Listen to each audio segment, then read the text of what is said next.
À toutes. Aujourd'hui, on va parler d'un nouveau film Star Wars. Je veux bien sûr parler de Solo. On va donc voir en quoi ce film est un film assez moyen. Pas non plus mauvais comme le disent beaucoup des critiques, mais pas non plus extraordinaire. On est entre les deux. Donc voilà la critique et je vous dis à tout à l'heure. Solo, A Star Wars Story, est enfin sorti après un tournage chaotique et une campagne marketing douteuse, à l'image d'un projet dès son annonce indésirable que l'on était en droit de redouter. Si le résultat n'est en soi pas catastrophique, c'est davantage ce qu'il fiche dans la mythologie Star Wars qui a de quoi faire rager. Insignifiant, mais lourd de conséquences. Un regain de confiance inespéré avait apparu quand sont annoncés à la direction du projet Phil Lord et Chris Miller, créateurs de la grande aventure Lego et de la duologie 21 Jump Street. Problème, les réalisateurs spécialisés dans la comédie ne vont pas être sur la même longueur d'onde que leur big boss et vont prendre des libertés importantes avec le script. Laurence Kasdan, véritable autocrate s'étant approprié les fétiches de la trilogie originale, rapporte son mécontentement auprès de Lucasfilm qui licencie de suite le duo à moins d'un an de la sortie en salle et alors que les trois quarts du film ont été tournés.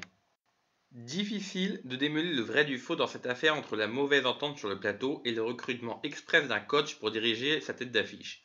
Toutes les sources se contredisent, y compris sur le poids de Ron Howard pour le montage final. Ce dernier affirmant qu'il a filmé entre 70 et 80% de ce qui est à l'écran, alors que d'autres informations assurent qu'il ne reste rien du travail de Lord et Miller. Ce qui devrait être une opération facilement rentable, un budget d'une centaine de millions de dollars à l'origine, se transforme en un doublement des dépenses et un retard marketing dangereux. Le choix du remplaçant s'avère logique. La carrière de Ron Howard, ça a beau être les montagnes russes, il est un vieux de la vieille et avait déjà été sur la liste des favoris de George Lucas pour la menace fantôme. Il connaît donc bien cet imaginaire et est réputé pour exécuter les commandes sans encombre.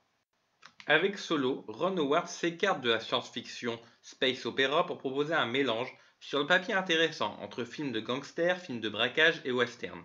Les références à ce dernier genre sont nombreuses, avec des séquences de barres animées, par les jeux d'argent, des duels ou encore des gros plans sur les pistolets à la hanche, avec la main prête à dégainer. Certaines idées du cadrage et de la réalisation sont donc intéressantes, mais auraient cependant mérité d'être mieux exploitées. Le braquage se déroule comme n'importe quel braquage. Les références au western manquent de subtilité, et l'aspect film de gangster est traité de la façon la plus classique possible et reprenant tous les codes bien connus du genre. Là est le premier défaut de Solo. Tout est prévisible, aucune trahison ni retournement de situation ne surprend réellement, et l'usage répété du twist scénaristique n'est jamais justifié, sinon pour faire avancer l'histoire sans que l'on comprenne vraiment les motivations des personnages. Cela coïncide avec un problème global de rythme, non, on ne s'ennuie pas, mais tout s'enchaîne si vite que l'on n'a jamais le temps de profiter de la scène, d'un paysage, de la construction d'un personnage ou d'une relation. Tout ce qui participe de la mythologie du personnage de Han Solo est présent dans ce maigre laps de temps, comme s'il n'avait rien vécu d'autre avant et encore moins après, jusqu'à sa rencontre avec Luke dans l'épisode 4. Du nom Solo à sa rencontre avec Chewbacca, à l'origine du surnom Chewie, en passant par son amitié naissante avec Lando et l'acquisition du Faucon Millennium, tout est là en un temps record, s'enchaînant si vite que l'on peine à en prendre la mesure. La question que l'on se pose légitimement est celle du besoin d'explication. Tout doit-il toujours être expliqué? Car à tout vouloir expliquer, ce que l'on gagne en détails et connaissances, on le perd en magie. Et dès lors domine un sentiment de frustration, de déception, de «Ah, c'est tout?» Car certaines explications sont si simplistes qu'elles frôlent le ridicule et ternissent l'aura du personnage, complètement démystifié. Non pas que ce ne soit pas réaliste ou cohérent, Han Solo était après tout un simple humain, à qui certaines choses déterminantes peuvent arriver de la manière la plus fortuite et banale du monde, mais c'est que le personnage tel que l'on découvre dans le premier film se suffisait à lui-même. Il aurait mieux valu ne pas savoir, tant Solo ne permet ni une relecture de Han des autres films, ni une meilleure compréhension de sa psychologie et de pourquoi il agira de telle ou telle façon par la suite. On ne sent ni progression ni remise en question chez le personnage, d'où l'impression d'assister à une suite de péripéties insignifiantes que l'on n'a en toute manière aucun impact durable sur le personnage ou l'univers. En cela, Solo, A Star Wars Story est tristement vain. En outre, impossible de ne pas parler de l'aspect technique du film qui oscille entre le satisfaisant et l'inadmissible. Si les effets spéciaux sont tout de même réussis, les visuels sont gâchés par des fonds verts abusifs et une lumière mal gérée qui fait qu'il est parfois difficile de distinguer les visages dans des environnements sombres ou même en contre-jour. Ajoutons à cela certains flous douteux et une impression constante de cache-misère. On notera néanmoins l'usage intéressant de plus en plus récurrent de la caméra épaule, mise à l'honneur dans Rogue One pour appuyer l'immersion du champ de bataille, bien que plus discrète ici. Malgré ses nombreux défauts, tout n'est pas à jeter, loin de là. À considérer les caractéristiques intrinsèques du film, Rod Howard n'accouche définitivement pas d'un mauvais film, tout comme le mélange des genres. Il y a certaines idées plutôt novatrices que l'on se consolera de retenir. Premièrement, le retour d'une dimension politique qui, quoi qu'on en pense, a su montrer son importance dans la prélogie au début des années 2000. Même si le contexte politique n'était qu'effleurer les enjeux pas toujours clairs, on a au moins l'impression que les personnages se battent pour une cause qui les dépasse. Alors oui, les conséquences de chaque décision sont difficiles à appréhender, mais cela participe au moins au développement de l'univers.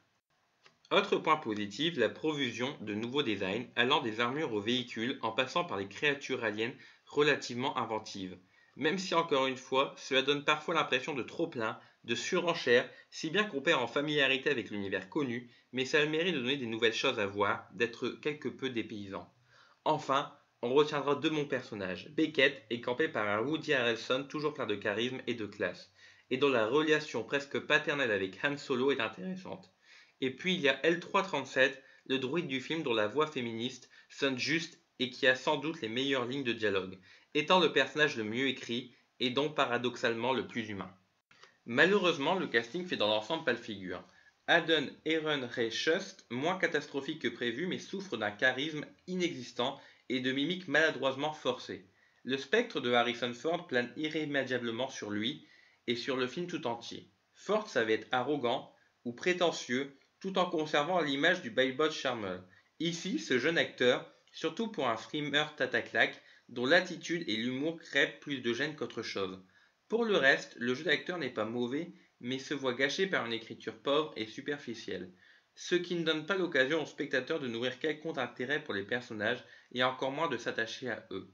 De plus, certains d'entre eux sont placés là de force, sans subtilité aucune, et l'on comprend immédiatement qu'ils n'ont de raison d'être que pour une exploitation ultérieure dans de prochains longs métrages ou dans le cadre de séries. En l'état, leur apparition n'est pas justifiée et confine plutôt à l'incompréhension. L'interrogation principale que pose Solo est donc mais à quoi cela sert-il? Si Rogue One avait le mérite de faire le lien entre deux trilogies, en exploitant une période creuse de la chronologie, le film de Ron Howard ne fait rien avancer. Par exemple, il était plus intéressant de savoir comment Lando est passé du petit joueur magouilleur à administrateur d'une cité dans les nuages, plutôt que d'expliquer comment Han Solo est passé de voyou solitaire à voyou solitaire. Assis dans une cantina de Tatooine. Rien n'a changé, tout compte fait, aucune progression sinon du remplissage. Solo Star Wars Story n'est pas un mauvais film en lui-même, mais un projet dont on serait bien passé tant il semble ternir un mythe qui n'avait pas besoin d'être expliqué. C'est donc son caractère révisionniste qui fait sa faiblesse. Plus que ce qu'il propose cinématographiquement, il n'en demeure pas moins une œuvre sans ambition, ni passion, sans saveur et paresseuse. Une impression de service minimum, alliée à un fanservice outrancier, que les quelques bonnes scènes d'action ne peuvent compenser. Du divertissement correct, pour la magie Star Wars, on repassera. Donc voilà, comme vous l'avez compris, le film n'est pas non plus une boule infâme, mais c'est pas un chef-d'œuvre, c'est un film moyen. Et c'est dommage parce que quand on a l'étiquette film Star Wars, être un film moyen, c'est compliqué. C'est compliqué car on a un temps, on a des exigences. On sait que le film doit nous mettre de la magie dans les yeux. Il doit apporter quelque chose. Aujourd'hui, il n'arrive pas à apporter cela. Donc voilà, Solo est un film moyen et c'est ce qui est le plus décevant dans un film Star Wars. Donc voilà ma critique et je vous dis à la semaine prochaine.